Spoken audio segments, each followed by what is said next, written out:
Hello student, welcome to Q196। मैं Nitish sir आप सभी का अपने चैनल Q196 में स्वागत करता हूं। स्टूडेंट, आज हम लोग 6th क्लास के साइंस सब्जेक्ट के अंतर्गत एक नए टॉपिक पर डिस्कस करेंगे। इससे पहले मैं बताना चाहूँगा स्टूडेंट कि पिछले वीडियो में हम लोग एक वृद्धि यानी ग्रोथ टॉपिक पर डिस्कस किए थे, जिसमें यह कुछ लाइन अधूरे रह गए थे। इसमें आज हम लोग अध्ययन करेंगे। और मैं यह भी बता दूं कि 6th क्लास के साइंस का फर्स्ट चैप्टर का यह लास्ट वीडियो होगा। इस वीडियो के द्वारा हम लोग फर्स्ट चैप्टर कंप्लीट कर लेंगे। इसी तरह से आगे भी हम लोग चैप्टर वाइज अलग अलग वीडियो में डिस्कस करते रहेंगे। तो शुरू करते हैं। यदि ग्रोथ की बात करें तो एज ए एग्जाम्पल मैं बताना चाहूँगा कि आप अपनी 5 से 6 वर्ष पुरानी किसी कमीज को पहनकर बताइए, यह कमीज पूर्व की अपेक्षा चुस्त क्यों है। अर्थात आप जो भी कपड़े इस समय पहनते हैं, तो उसके अलावा कोई 5-6 साल पुराना आप कोई अपना कपड़ा पहनिए, पैंट पहनिए, शर्ट पहनिए, तो आप पाएंगे क्या कि वह पुराना कपड़ा इस समय के अकॉर्डिंग ज़्यादा कंफर्टेबल नहीं है, यानी कुछ फिटिंग सा लगेगा।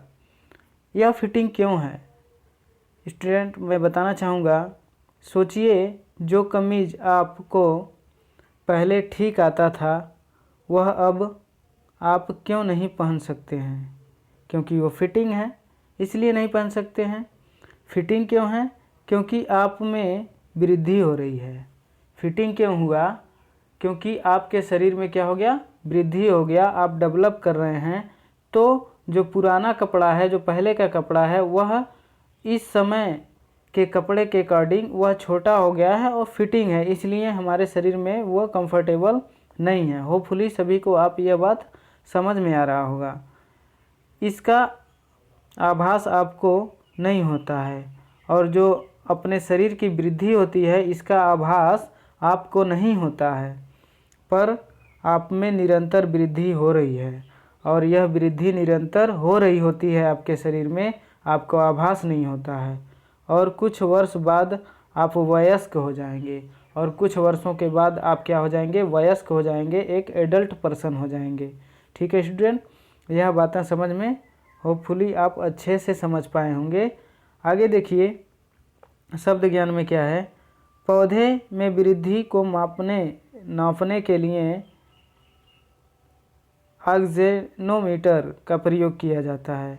यदि पौधे में वृद्धि को मापने की बात करें तो ऑक्जेनोमीटर का प्रयोग किया जाता है। यह बात याद रखिएगा स्टूडेंट, पौधे में वृद्धि को मापने के लिए किसका प्रयोग किया जाता है?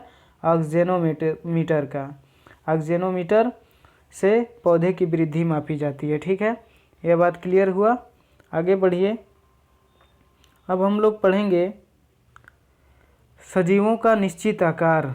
जो सजीव होता है उसका एक निश्चित आकार होता है। स्टूडेंट देखिए, सजीवों का आकार निश्चित होता है। जो सजीव है उसका आकार निश्चित होता है। ऐसा नहीं है कि हमेशा वो बढ़ता ही रहेगा और उसकी हाथ उंगली किसी कारणवश कट गया, कुछ हो गया, तो उसका नया हाथ नया पैर बन जाएगा। ऐसा कुछ नहीं है, क्योंकि सजीव का विकास क्या होता है?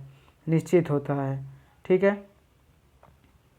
कुत्ता, बिल्ली, शेर, चूहा, सांप, मनुष्य, हाथी, गुलाब का पौधा, पीपल का वृक्ष, सबका अपना एक निश्चित रूप तथा आकार होता है। जितने भी सजीव हैं स्टूडेंट, सबका एक अपना निश्चित आकार तथा निश्चित और उनका शेप होता है। कह सकते हैं कि उनका जो भी चीज़ें होता है, आकार, स्ट्रक्चर, वह निश्चित होता है, लिमिटेड होता है। ठीक है, उनकी पहचान होती है, जिससे क्या होता है? उनकी पहचान होती है। पहचान में आते हैं कि यह बरगद का वृक्ष है, यह मनुष्य है, यह हाथी है, क्योंकि उनका आकार, उनका शेप, साइज सब कुछ क्या होता है? लिमिटेड होता है। इसलिए मनुष्य एक दूसरे को आइडेंटिफाई कर लेता है, पहचान लेता है।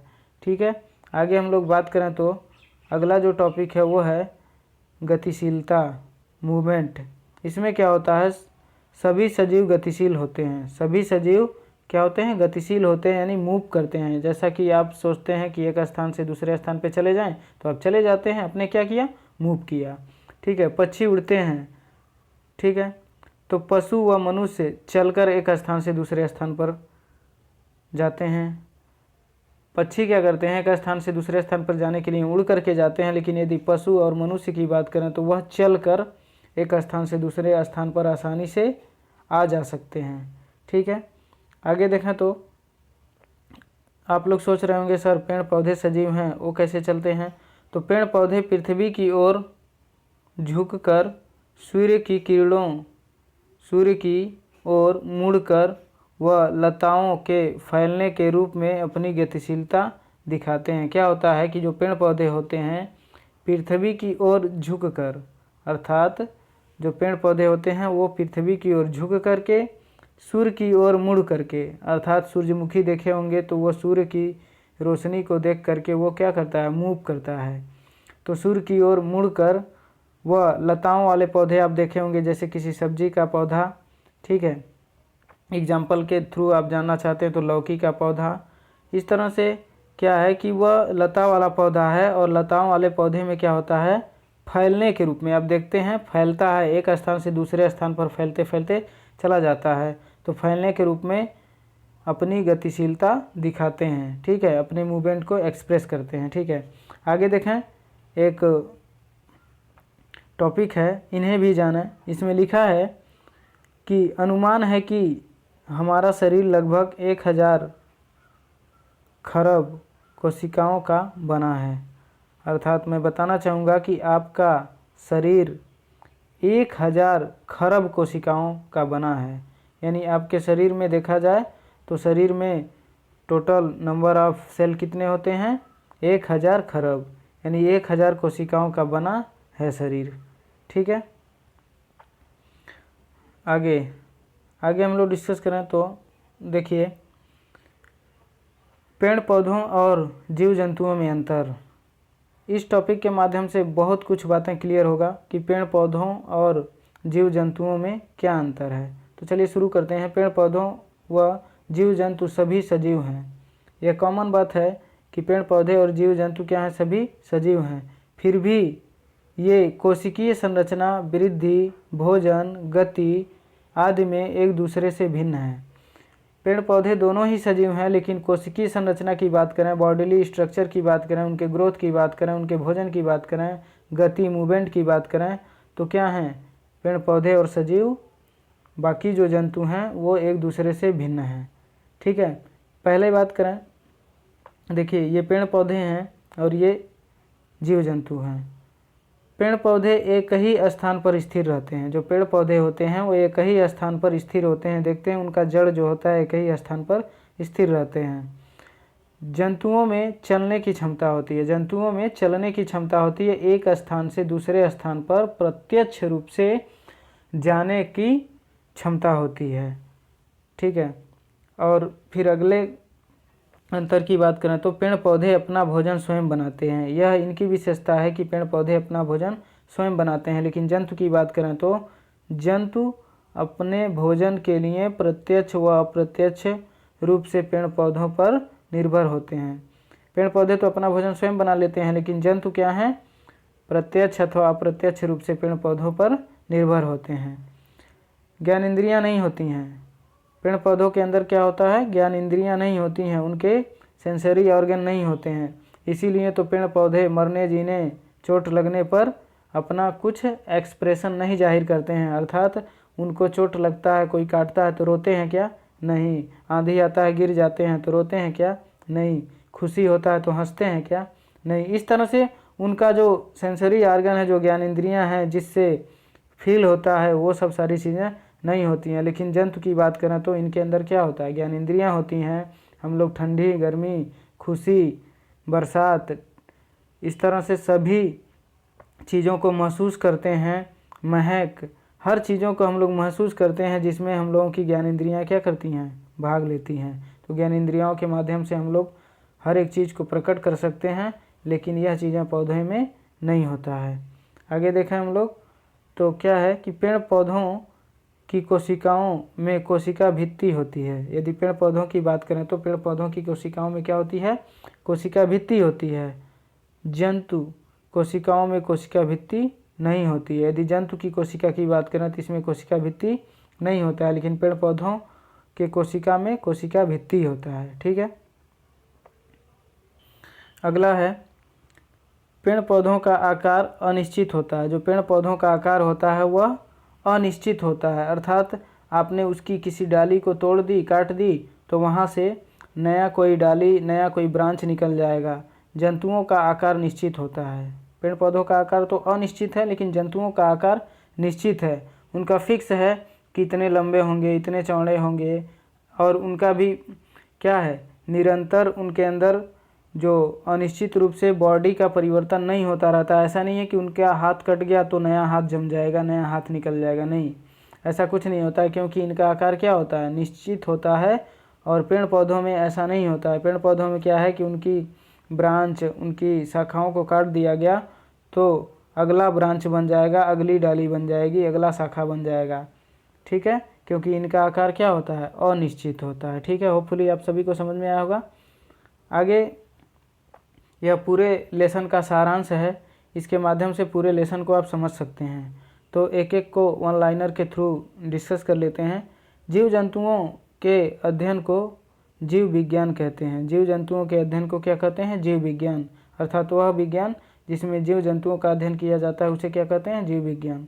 ठीक है, अगला है किसी भी पक्षी का अंडा सदैव सजीव होता है।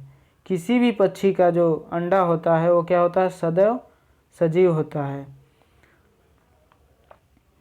सजीव सांस लेते हैं, ये क्या है, सजीव सांस लेते हैं तथा अपने शरीर से अपशिष्ट पदार्थों का उत्सर्जन करते हैं। यह फैक्ट है कि सजीव जो होते हैं सांस लेते हैं, शोषण करते हैं और अपने शरीर के अपशिष्ट पदार्थों को उत्सर्जित करते हैं उत्सर्जन के द्वारा।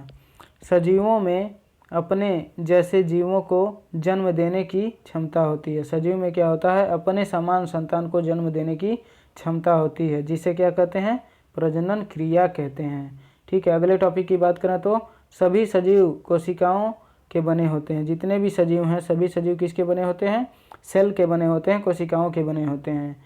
सभी सजीवों का आकार एवं माप निश्चित होती है। सभी सजीवों का आकार यानी शेप और साइज, माप निश्चित होती है। पेड़ पौधे में वृद्धि जीवन पर्यंत होती है। जो पेड़ पौधे होते हैं इनके अंदर वृद्धि जीवन पर्यंत यानी हर वक्त होता रहता है, पूरे होल लाइफ होता रहता है। जबकि जंतुओं में वृद्धि एक निश्चित आयु तक ही होती है।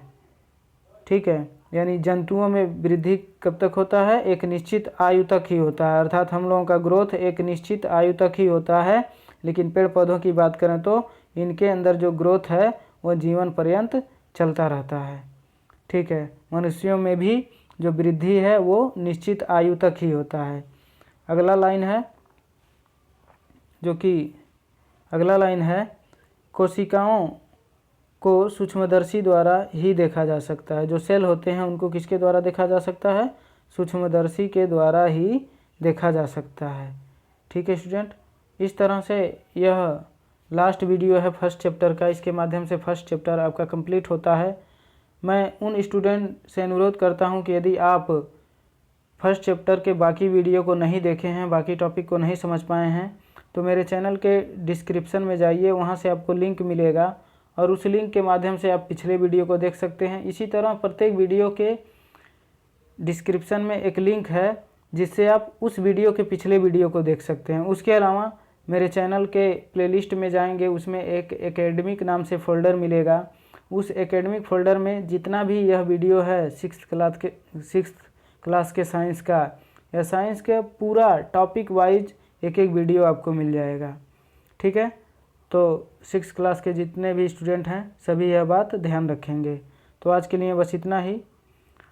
आगे मैं बताना चाहूँगा कि यदि अभी तक हमारे चैनल को आप सब्सक्राइब नहीं किए हैं तो सब्सक्राइब कर लीजिए और बेल आइकन को भी दबा दीजिए, जिससे आने वाला नोटिफिकेशन मिलता रहे। जो भी वीडियो आएगा उस वीडियो को आने से पहले आपको उसका नोटिफिकेशन मिल जाएगा। ठीक है, चैनल का नाम है क्यूबा 96, सब्सक्राइब कर लीजिए स्टूडेंट। तो बस आज के लिए इतना ही, धन्यवाद।